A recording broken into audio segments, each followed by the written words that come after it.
What's up, guys?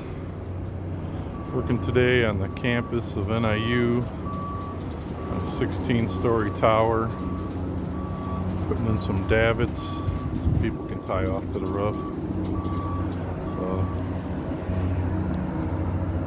it's DeKalb, home of the Huskies. What I'm doing here is putting in these davits with this liquid flashing.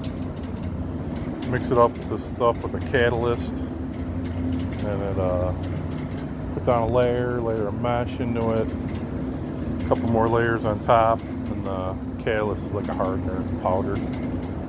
Turns it into a hard but pliable stuff. So that's what I'm doing. Just a little rough here. Pretty high up though.